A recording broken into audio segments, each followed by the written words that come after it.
எங்க தல தோனி ஒதுங்கி ஓரம் போனே.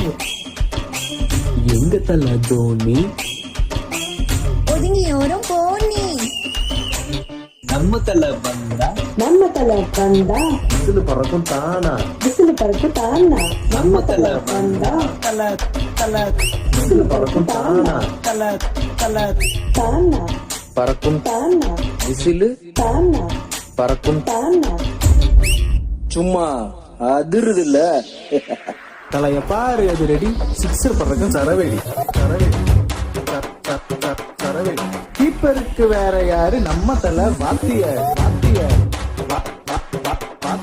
கிரீஸ விட்டு வெளியே வந்தா ஸ்டிக்கு பறக்கும் டாப்ல.